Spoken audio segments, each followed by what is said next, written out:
Per mow or per month billing? How do you do it? How do you set yours up?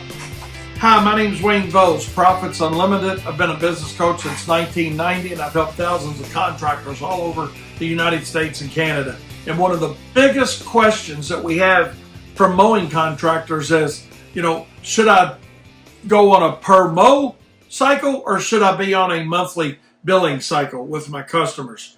The reality of it is, maybe there's not a wrong or right, but what I've found in my 46 years of experience is simply this: there is a wrong and a right. Okay? Let's talk about the wrong and the right of each one of those methodologies. Number one, a per cut contract is easier to sell to a customer. Hey, I'll charge you $60 a week to mow your lawn, and that will mow when it needs to be mowed, and will skip when it needs to be skipped. It's an easy sell to the client. But that's not to your best advantage. And I want to talk about a little bit of that advantage and disadvantage here in a second. The other side of the coin is, why don't we sell a per month mowing billing? And what I mean by that is not just, hey, go to a per mowing cost, but bill it once a month. Figure out within your market and your particular customer base that you're going to be servicing, and part of that goes into the types of clients you're going to try to attract on, hey, are they going to be weekly service accounts? Are they going to be weekly and then go to a 10-day service in the summer? Are we going to have skips involved? All those things should be thought about before you decide which is the best for you. But one thing I want you to remember for sure with these is simply this: frequency of service is what should dictate the cost that you're charging your client. And what I mean by that is, if I'm on a per mow billing cycle with somebody, what do we all know, man? In the spring, grass is going crazy. We're working our butts off. We're mowing like crazy. We're working around the rain. There's not an easy week involved. It's a lot of labor involved, right? But we're still getting that same $60 or whatever you're charging that customer to mow that lawn, right?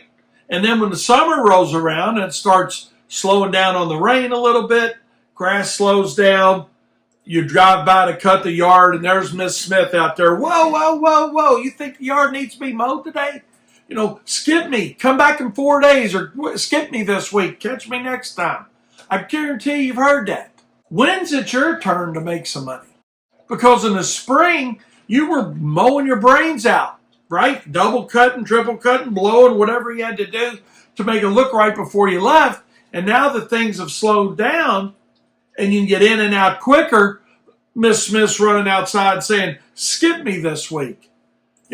That's where, if you do it on a monthly basis, set your accounts up on a monthly billing basis. And what I mean by that is, everybody's market's different on how many mowings you're going to get in a season, right? But I'll just use my market for an example here in Louisville, Kentucky. We know we've got a 37-week season, all right? We know some of those weeks are going to be hard because of rain and height and thickness of the grass, but we know some of those weeks are going to be easier because in the summer when things slow down a little bit, then we're going to be faster. So the way we calculate our billing for our customers is, if they're a weekly service account through the season, then let's just say we're charging $10 a service to make this easy. We take 37 weeks times $10, $370, divide that by 9 months, because that's our billing, March through November in our market. You would adjust yours according to your market. But my point is this: we know we're going to work harder for that money in the spring because of the type of the grass, the growth of the grass. But we know in the summer things are going to slow down and we're going to be much faster on those jobs. So we're allowing our customers to receive additional labor in the spring when it's taking us longer, but we're going to recover that cost of that additional labor in the summer when things slow down and we're faster on the properties.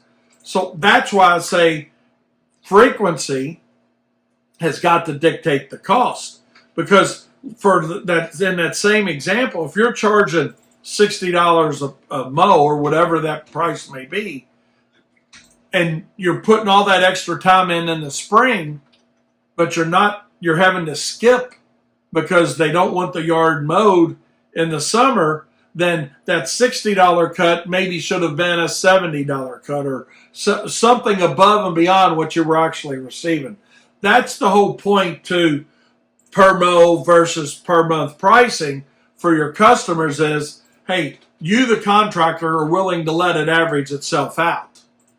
But you can't let the customer win on both ends. And what I mean by that is they can't get all the additional time in the spring and then tell you not to mow in the summer. They've won.